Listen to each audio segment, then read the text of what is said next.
DW Living Planet with Sam Baker. Hello and welcome to Living Planet. Today we're heading to South Africa, Kenya, and Namibia to look at different ways conservation has taken root to sustain some of the region's most iconic species: elephants, rhinos, lions, hyenas, and more.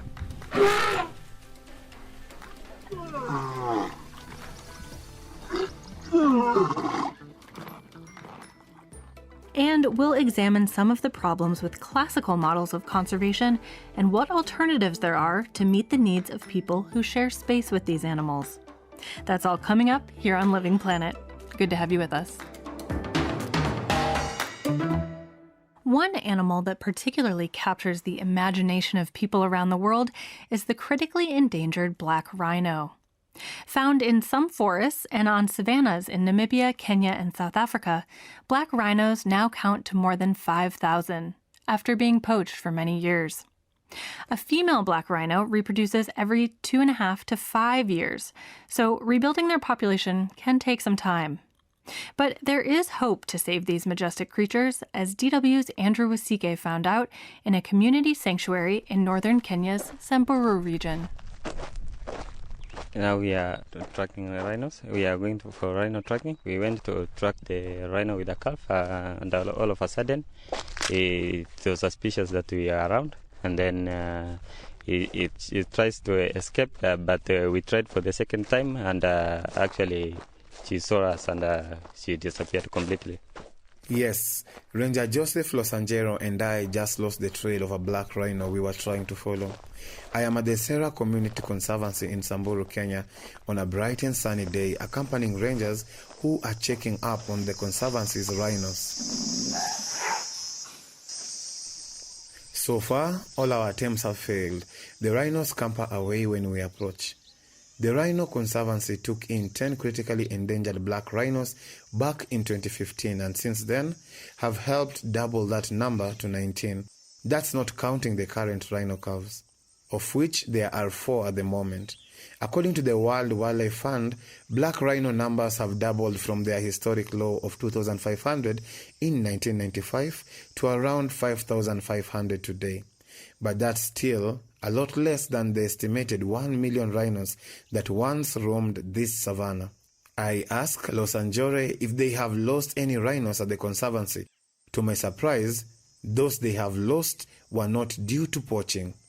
We have lost 2 calves due to predators, and their mothers just left them to go for water. Then after coming back, they got that the leopard has snatched them out. And since we started this sanctuary, we didn't have any case of poaching. That is right. There has been no poaching on this land since the Conservancy was established. Now, we are making our way to meet Lojipu, a 6-year-old black rhino who has been spotted nearby.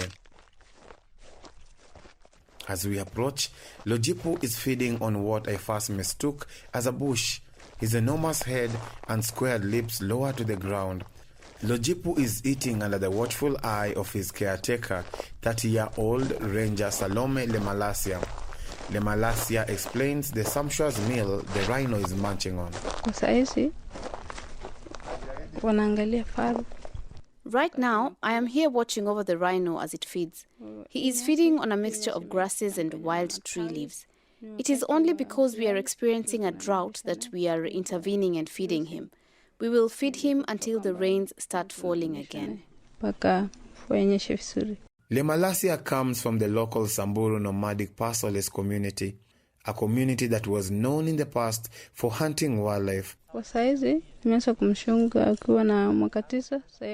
taking care of this rhino when he was just 9 months old. Now he is 6 years old, and we are inseparable. I have always taken care of him. He responds to me as my child would. As a calf which was abandoned by its mom, I used to feed him milk 3 times a day. Now he is all grown up and goes to eat in the wild. This local pastoralist Samburu community has proven that local communities can do a lot in changing the narrative of endangered species conservation Since its establishment, they have achieved this zero poaching record across a 107 square kilometer sanctuary, Ranger Losanjore tells me. The area of Samburu used to be a battleground for warring pastoralist communities over pasture, water, and livestock. A spiraling cycle of cattle theft ensued between rival ethnic groups. During this time in the late 1980s, and thanks to a thriving black market, poachers took advantage and killed rhinos to harvest their horns. But then one community member had a vision for a different type of income, one that helped animals rather than harvested them. I am Ruben Lendira. I'm Sierra Conservancy Manager. My role in Sierra Conservancy, I'm the one that deal with the daily operation of Conservancy and also in charge of all operations within Rhino Sanctuary and the entire community. And Sierra is within two community land, that's Sorolifia and Lusacia. The two community came together to form, to set aside for Conservancy. Lendira convinced his community to spare some land to create a rhino sanctuary owned and operated by the community.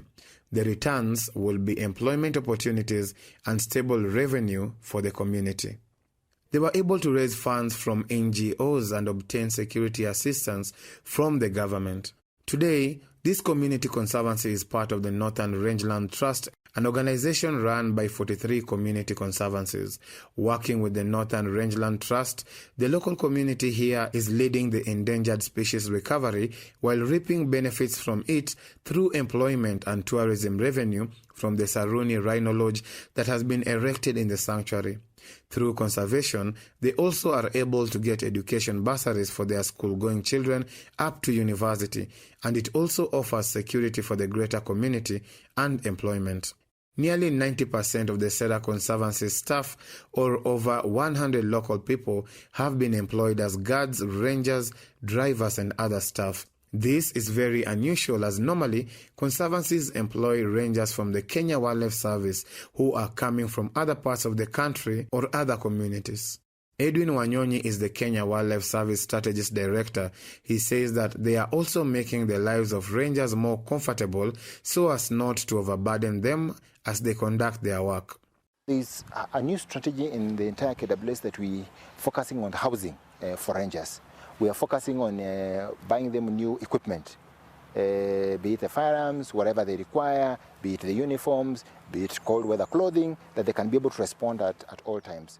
In a way, the whole community is responsible for the security of the rhinos, and people trade information to protect them. Locals patrol the area day and night, working with the Kenya Wildlife Service officers to secure the area from poachers or human activities close to the protected areas. They have had very few cases of run-ins with encroachers, but never poachers. Ruben Lendira, the Sierra Conservancy Manager, explains some of the measures they used to fight poaching. Right now, we have already put 6 live cameras in all water points. And the other thing again, we are also improving technology, and it can monitor in case any breakages along the fence or even any suspect on people migrating around this fence. The move by this pastoralist community that has donated its land shows what indigenous communities are doing to value and conserve biodiversity. Their goal is growing rhino populations close to their maximum potential. So, what is their potential? I asked Lendira. Before we fence, we did what we call assessment. So we normally do what we call breeding projection. And the number that rhino can get is around to 60. With enough space for 260 rhinos, this rhino population has a lot of room to grow. Ranger Losanjero says that local people now see their value and protect them as they would their livestock and community. Having 0 cases of rhino poaching, this means that people around, their community around, have seen the importance of taking care of wildlife, and that is why we are all having that initiative to protect our wildlife for our young generation to come. 0 cases of rhino poaching also means I was finally able to see a rhino with Losanjero.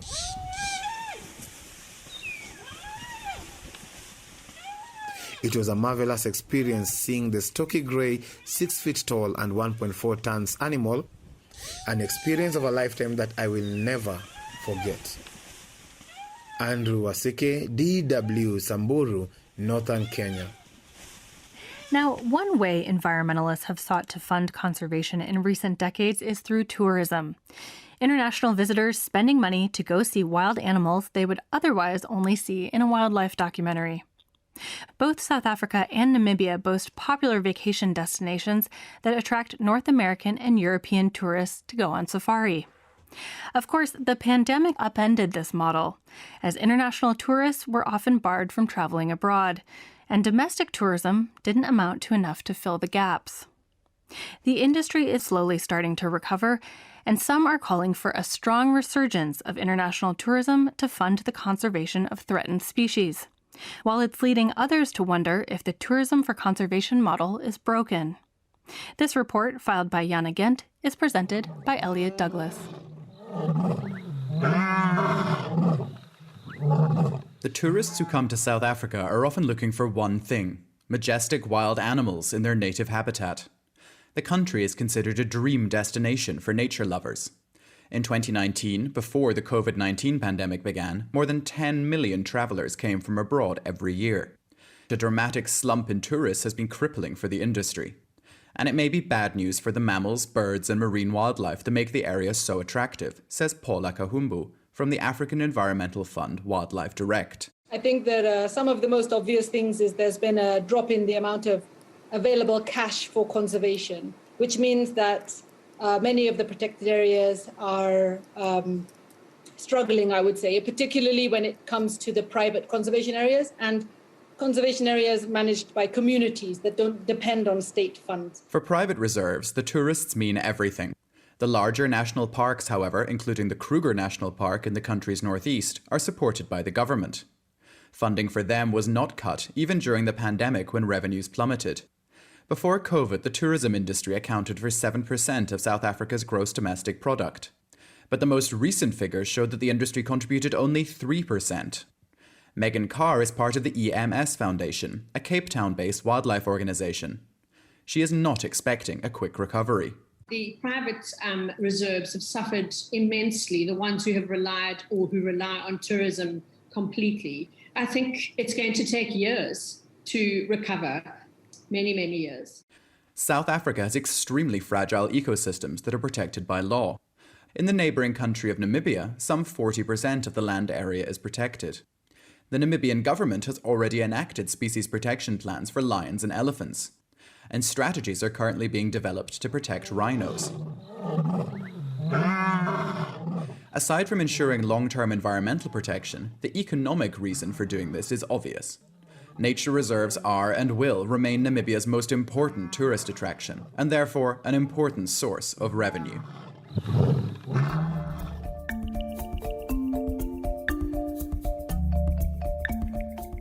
This is Living Planet. I'm Sam Baker.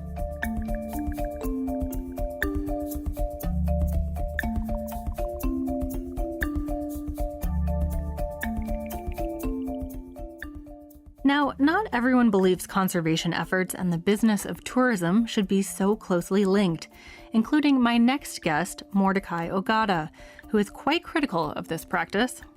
Ogada is a carnivore ecologist from Laikipia, Kenya, which, well, I'll let him tell you a little bit more about what it's like there. This is an area that has a lot of leopards, lions, hyenas, a few cheetahs, wild dogs as well, and there's no national park. So people just live in and amongst wildlife. So as you can imagine, there's a lot of loss of particularly sheep and goats and quite a few cattle as well. This obviously is conflict that leads to lots of wild carnivores by retaliatory killings or problem animal control. So my interest was to reduce the conflict so we can hopefully reduce the loss of carnivores and loss of livestock and the impact on livelihoods. So that's a bit about why he became a carnivore ecologist, which I must say is a very cool job title. Ogada is also the executive director of Conservation Solutions Africa, a natural resource management consultancy, and he's taught and done research for Colorado State University in the U.S. But Ogada is probably now best known for his strong and somewhat controversial views on conservation policy work and human rights in Kenya. In his book, The Big Conservation Lie, co-authored with journalist John Mbaria, Ogada is critical of foreign nonprofit organizations that use donations to set up tourism businesses and safari outfits in the name of conserving wild species. He calls out their patronizing attitudes and for removing local people from their lands. And he calls for a different way of thinking about conserving wild species, one that includes humans as part of the natural world rather than divorcing us from it. I recently spoke with Mordecai Ogada from his home in Laikipia, and I started out by asking him about conservation's reliance on tourism in countries like Kenya. So tourism itself is not a problem. It expands people's horizons, it educates people, it opens up their minds. I found in my career now working, tourism being assumed to be a reason for conservation rather than just a byproduct of conservation. And that has caused problems because it results in us prioritizing the needs of tourism above the needs of wildlife and people themselves. These include the way we admire certain animals more than others, yet none of these live in isolation. So when you get into tourism, you get into a lot of people who are single species conservation programs like Save the Elephant, Save the Lion, Save this, that, the other. Yet none of these species live in isolation. Tourism is a business, and tourism funds hotels and safari operators, as we'd expect it to do. If I talk about Kenya, the money which goes from tourism into conservation is the small amount that is paid as park entry fees. Tourism does not fund conservation, but this myth has been very durable and is very widely believed. Yeah, if anything, when I think of tourism, I worry about the negative effects of tourism on places and ecosystems, just too many people being there, the flying and traveling to get to other places. This has a lot of environmental impacts. Yes, wildlife survives in spite of tourism. If you look at the big draws like the Masai Mara in Kenya, the density of lodges and tourist camps, the amount of trash coming out of those camps, the traffic of vehicles going there to deliver beers and various other hotel supplies, the sewerage they are putting out into the Mara River.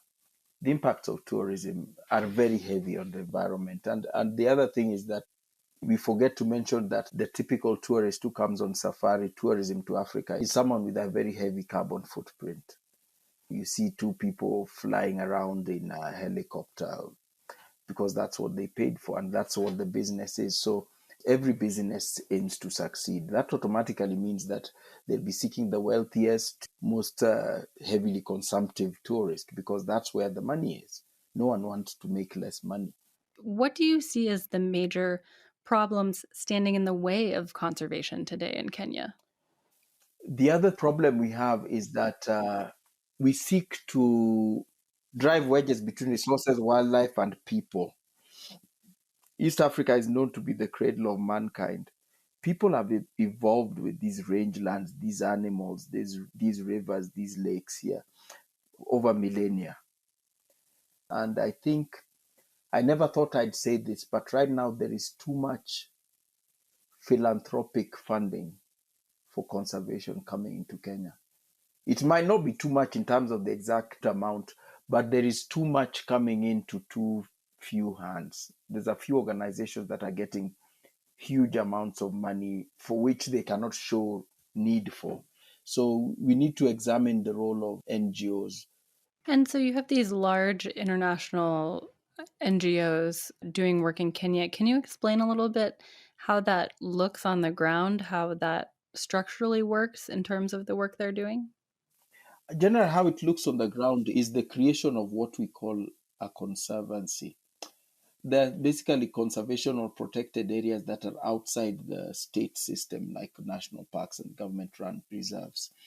How they create them is that they come in on the ground and find this community living in a place where there's wildlife, and they come and say, hey, we want to make a tourism facility for you so you can make money from it. So first thing we need is for you guys to move out of this particular area. Once that is done, the NGO gets donor funds and comes and builds a lodge. And then the lease fee for the land is pegged to profits. All these NGOs do is hire very smart accountants who declare losses year after year after year. So they end up with this land with elephants and lions and everything in it and a lodge in it, basically rent free. And then the other very serious problem is that to guard these lands, they operate arms and ammunitions outside the state system. So we have an armed group of people here working at the behest of an NGO. Some who donate money to these groups or the groups themselves would argue that this is important work they're doing to stop poaching. What would you say to that argument? Poaching is a bogeyman. Deliberate wanton destruction of wildlife on large scale, it's a Western thing. It's something that happened in the United States with the bison, the passenger pigeon. It happened in Europe as well. Africa, there's been some use of wildlife for food, but the poaching and trade in wildlife parts is a foreign influence that has come into Africa. Even where it happens to feed external markets. So poaching is a bogeyman, but it's a very important bogeyman because it justifies any violations of rights that may happen. Because even in Kenya today, if someone tries to kidnap someone on the street or steal a car, the police will pursue him and seek to arrest and prosecute him. If you are seen inside a national park, the rangers do not seek to arrest you. You get shot on sight. That's what the whole hue and cry in the West about quote-unquote poaching has caused.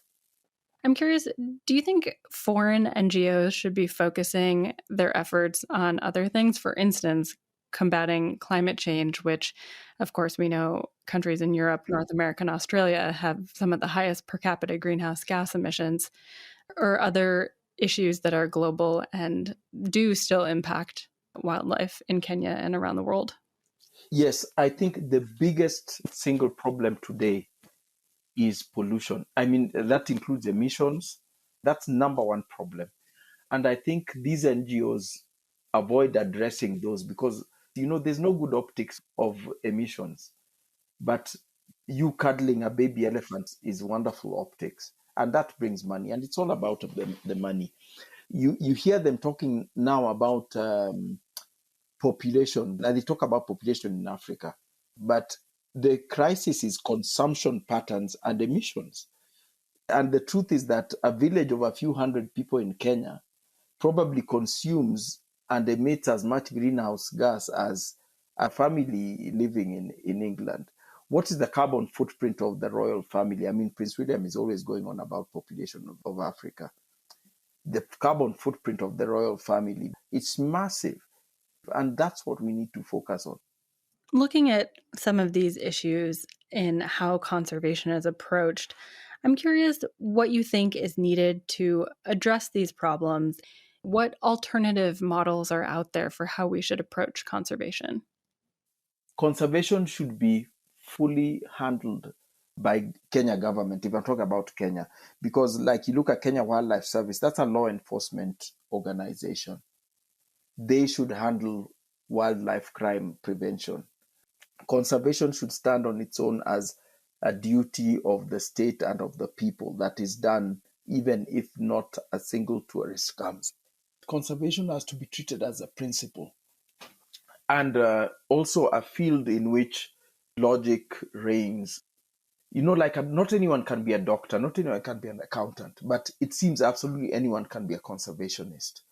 Anyone who decides to come to Africa and say, I've dedicated my life to conserving baboons or chimpanzees or whatever. So I think we need a huge dose of skepticism all over the world, not just in Kenya. And conservation in India or China should be as per the needs and aspirations of the Indian people or Chinese people, and in Kenya, the needs and aspirations of the Kenyan people. We need to unlearn that thought that the West is right in terms of conservation, or what I call conservation colonialism. where you have these ideas developed in the West and imposed on countries in the global South, countries that have environments that are far more intact or in better condition than the environments in the countries from which these impositions are coming.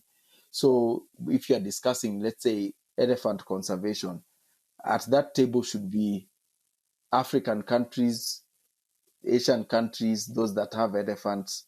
European countries shouldn't be at that table. Just like if you're discussing polar bears, there's nothing that the Kenyan delegation should be doing in that room. You've written quite a bit about balancing conservation and development interests, including people in the solution and, of course, as part of nature. What does this look like in practice, and what are some of the key factors in balancing conservation and development interests? I'd say balance conservation and livelihood interests. Again, with pastoralists are very important in wildlife conservation because all our wildlife habitats, certainly in East Africa, are areas that are occupied by pastoralists. And this is because their production system is developed over millennia and it is the best and lightest footprint. It's not by mistake or a coincidence that there's so much wildlife in Maasai land. It's because the way the Maasais live is friendly to wildlife. So we need to strengthen that. And how do we do that? Help them out with veterinary assistance so that maybe you mitigate the number of livestock you lose to disease. So that will mitigate the impact of the one or two or few they might lose to wildlife, to lions and hyenas, because they probably lose more to tick-borne diseases than they lose to carnivores. And then again, access to market, fair trade market. The whole world is moving towards free-range, grass-fed beef. It's logical. Of course, people have been in what is now Kenya, in this part of Africa, for millennia. They lived alongside nature. What were indigenous relationships with nature like in Kenya in pre-colonial times? First of all, it was not without conflict because there'd be, there was agriculture. You'd have monkeys getting into your maize field or your fruit trees or whatever. But conflict was low level. The people would seek to avoid it. No one would take his livestock, for example, into a thicket at dusk. People would keep them in corrals at night. These were conflict mitigation things. As far as people's personal relationship, wildlife was revered. We did not desire to cuddle them or to shoot them and hang their heads on our walls. We lived with them, we observed them, and they went out their way and we went on our way. That's why right now, I think experts in this day and age should be seeking to strengthen and streamline that living with wildlife. Don't try and make us love them. Just help us to live with them as best we can in the current realities. And that is complicated, but I think that's why we have PhDs and experts in the field. That was Mordecai Ogada, carnivore ecologist and co-author of the book, The Big Conservation Lie.